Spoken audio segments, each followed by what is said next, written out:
Let's welcome on board our very first guest on the show, Hemant Rustagi, to talk about our first topic at hand. Mr. Rustagi, thank you so much for taking our time and joining us today on ET Now. So, sir, to start with, we've got that increment, we've got a higher salary, hopefully at least, as India is on the path of recovery, corporates as well have come back on the path of recovery. Many of them may have got that higher salary, that incremental salary, in their bank accounts from this month onwards. Now, the question is, Mr. Rustagi, how should you wisely divvy up your salary? There is a pocket of expenses, essential expenses like electricity bills, rentals, etc. Then you have the more luxurious pockets, and that is an option today, unlike what it was prior to COVID and prior to the lockdown. That is very much an option as well. And then, of course, you've got your bills to pay in terms of loans, so credit card bills, EMIs. How do you go about ensuring that this salary is put to proper use and split properly amongst all these expense buckets? Well, Bhavina, I think you're absolutely right. It's very, very important to ensure that whatever you earn on a monthly basis, be it your salary or otherwise, that you're spending it in a manner that all these aspects that you mentioned about, whether your essential expenses or your discretionary expenses, or whatever you need to put aside for saving and investment, is taken care of. I think before we do anything, I think let's not forget one thing, that we're still in the midst of pandemic, okay, and the financial uncertainty can continue for some time. And in fact, what has happened is over the last 12 to 15 months, we've seen that many people have kind of used a part of their emergency fund, and many may not have even created one. So I think the focus clearly also has to be, apart from taking care of whatever three things that we mentioned here, is to bring your emergency fund back to the level of covering your 6 to 12 months expenses, which is very, very important. And if you haven't started building one emergency fund, I think you should start doing it now. Of course, the last 12, 15 months have been very, very difficult for each one of us. We've spent a lot of time indoors. And of course, there is an urge to go out, travel, spend some money, buy things that you always wanted to. I think the key factor is that you need to create a balance between these two. That is something that you want to do today, and also what is good for your financial futures. Like I said, emergency fund comes right at the top. So broadly speaking, if you talk about how to utilize your salary, there is a thumb rule, which is 50, 20, 30, is something that one can follow. But I'm a firm believer that thumb rule may not be suitable for everyone. Nonetheless, let's try to understand how one can utilize the money that you earn as salary, and also the increment that you may get. So when we talk about the rule of 50, 20, 30, 50% of your income should go in to cover your essential expenses. Now, what are the essential expenses? These are like the rent that you're paying, or the EMI that you may have to pay for your housing loan, or maybe for any other loan that you have taken. Your utility bills are there, your children's education may be there. So, so your, groceries. So these are expenses which are called essential, and 50% of that should go in there. But if you're spending 50% or more than 50% on these, which clearly means that either you have to cut down on your discretionary expenses or downsize your lifestyle. 20% of this 50, 20, 30 is meant for discretionary, something which we talk about traveling or entertainment. And the remaining 30% around should be for saving and investment. So this is how you can actually utilize the money that you earn. But like I said, again, this is a thumb rule, may not be suitable for everyone. Ideally, one should look at one's own personal situation. You may be in a position to save more. You may be able to cut down on the expenses, depending on whether there are two earning members in the family, one earning member in the family. You need to look at your own personal situation and see what was best fit for you. But I think you need to make sure that all these three aspects are well taken care of out of your income. Okay. All right. I think the point that you mentioned with respect to especially an emergency fund definitely does gain a lot of importance in the times that we are in the midst of there's still a lot of uncertainty, and an emergency fund would at least help you tide over this uncertainty from a financial perspective. Let's take each of these buckets. Mr. Rustagi, I asked you about how many individuals have also received an increment in their salary. They may have received that for the last 3-4 months as well. In the IT sector, of course, it's increments galore since the last 6-7 months, in fact. Now, my question is, the tendency is that when I get a higher income, I want to sort of shape my lifestyle as well. I get a bit more freer as well with my hand. Maybe not more, I may move it, I may upgrade my home. I may be shelling out more rent. I may decide to spend a little more on, other expenses. So to what extent should I immediately adjust my expenses to suit that higher income, or do you think that is something that you should actually not do and sort of, ensure that you save any sort of increment that you received and not directly flow it through increasing your lifestyle expenses? Well, Mubina, the thing is, if you're working for an organization and if you have been doing well and you have been getting increment over the last few years, what we have seen even during the pandemic, there are companies that have done well. The employees have won well. They've got this increment. The tendency is that you get a fair idea of how much increment you get. The tendency is that you're ready with your list as to what you want to do with the additional money that you're going to get. My worry always is that this is where everyone should be a little careful. Many a time we look at increment amount as an easy money, easy cash, saying, okay, so far I've been living on certain amount of money. If I'm getting this additional, why not I go and spend it? Well, there are always aspiration to be there. You obviously want to spend some amount of money on the things that you want to do, what you mentioned about discretionary expenses. But I would say that, you still need to follow the 50, 20, 30 principle that I talked about. Let's not forget, over the last 1 year, the cost of living may have gone up. So the essential that you need to take care of, there, what the commitment even has to go up. So if you're spending 50% of that, even that would have gone up by 6 to 7%. So keep that in mind. And also that if you're investing already through an investment plan, and if you feel that there was a gap in what you were investing and what you ought to have invested, considering that you needed to invest a certain amount to achieve your goals, you need to basically fund that gap. You can fund that gap out of your increment. And of course, some part of it can be allocated for your discretionary expenses. Key factor, like I said earlier, is to create a balance between what you want to do today and what is good for your financial future. So if you follow this principle, I think without compromising on the lifestyle that you want to have today, you can still achieve your future financial goals. This is actually exactly the reason why we have a simple 50, 20, 30 rule, so that, your income increases, but if this proportion remains the same and you stick to it, you won't really sort of over splurge thinking that, okay, I've got my bonus and I've got my salary, let me, sort of indulge a little bit. As long as you stick within the broad contours of these buckets that have been assigned, or what we call in personal finance jargon, the 50, 30, 20 rule, you will largely not, face so much of a problem. Let's talk about that bit which you mentioned on emergency funds. Mr. Rustagi, unfortunately, while the worst of the pandemic seems to be behind us, you never know what sort of a curveball this virus may face and in turn hit the economy as well. So unfortunately, we're still not safe. In such a situation, do you think that perhaps individuals should look at amping up their emergency fund a little more? If they've got that bonus, use it to amp up your emergency fund, because you don't know what tomorrow brings. Oh, absolutely, Bhuvina. Like I said earlier, I think the emergency fund creation of it, or maybe enhancing it to a level that you feel safe, I think should be the topmost priority right now. We have already seen 2 waves of pandemic. There's a talk of maybe the 3rd wave. We really don't know. It all depends on how quickly we can, give vaccination to the population of the country. But the fact is, there is always a risk of, 3rd wave. And what this has taught us also is that the financial emergency can come in any form from anywhere at any point in time. So I think that everyone has to really focus on emergency funds. Usually, we talk about having an emergency fund equivalent to your 6 months commitment. And when I'm talking about 6-month commitment, basically, I'm talking about covering all your expenses, not leaving out your, EMI and any other expenses. And today, when we look at the kind of situation we are in and we have been, I think it makes sense to maybe increase it to 12 months. So the attempt should be to increase that to cover expenses of your 12 months. And of course, again, I will reiterate that someone who has not yet started building up an emergency fund, the topmost priority has to be to do this. Trust me, there will be time, the time will come when you'll be able to spend more on entertainment, on going out. But right now, I think this has to be the top priority. Okay, let's talk about that bit which you mentioned about debt.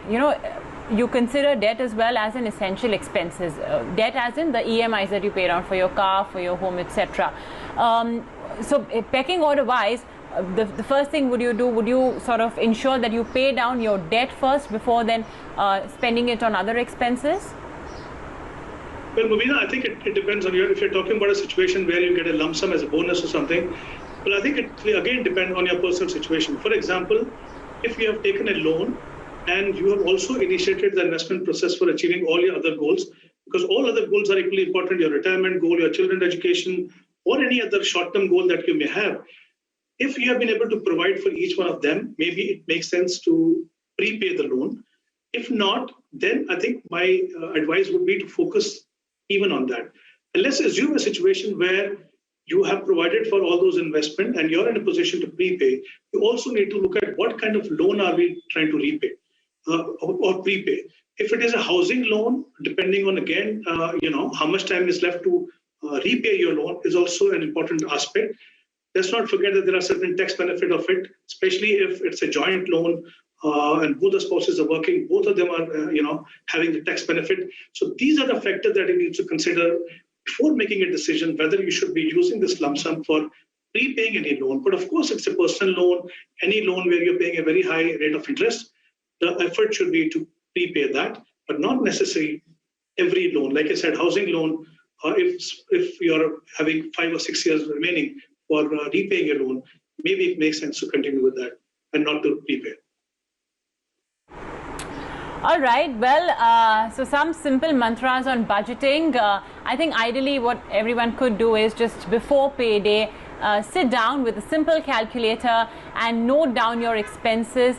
See how much you want to allocate from your income to each of those expenses. Keep aside, of course, money for a rainy day or what we call as an emergency fund. And then, of course, ensure that you save and invest, that 20% of your income properly as well, based on your long-term goals of what you want to achieve and where you see yourself. Okay, well, remember, folks, this is also the show where we answer your questions and queries. So write into us. Our email address is themoneyShow@etnow.tv. For now, let's take on board our very first question coming in from Gopalakrishnan. Now, he asks, would you recommend long-term gilt funds? Now, gilt funds essentially are funds that invest in the government bonds. He has a specific gilt fund in his mind, and that's the Nippon Nivesh Lakshya. All right, interesting one. How do you see the, a gilt fund fitting into a retail investor's portfolio? And since we're talking about gilt funds, by the way, now investors can also directly trade with the RBI, opening a gilt account. What's your thoughts? Well, there are two aspects that you need to look at. If you look at from the safety point of view, anyone who's looking at investing some amount in debt funds, gilt funds are definitely up there because there is no risk of losing your money. But at the same time, there is another risk that you need to consider is the risk of volatility.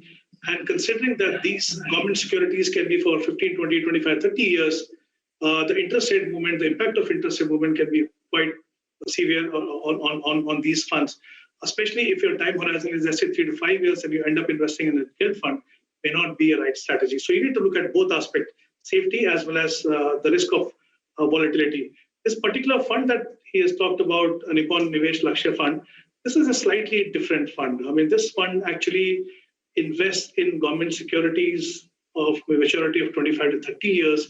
And the intent of this fund is to remain invested in these securities till maturity.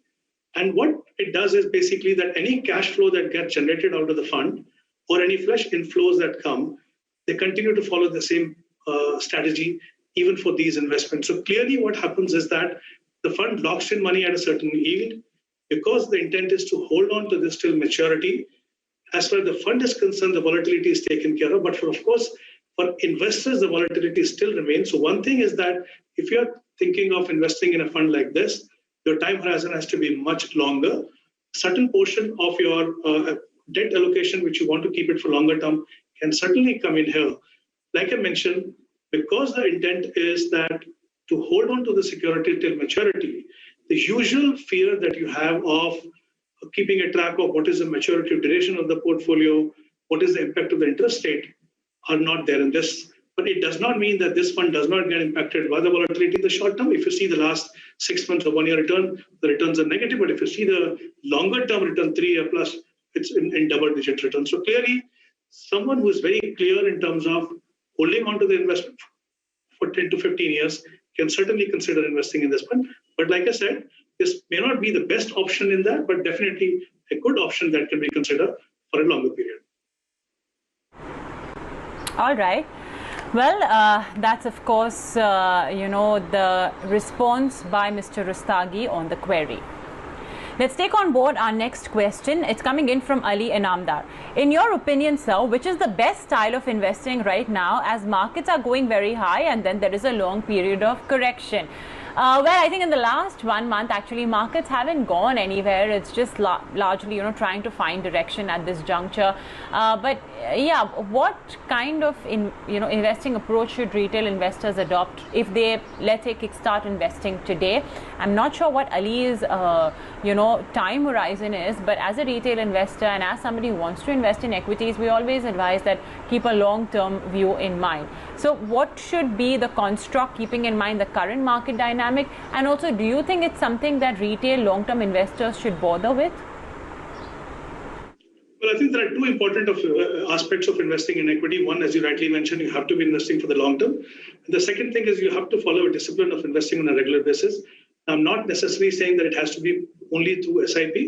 If you're not in a position to invest through SIP, maybe there should be a commitment that as and when you'll have investable surplus, maybe once or twice in a year at least, you would add up more to the equity. I mean, this is something that every equity investor should remember.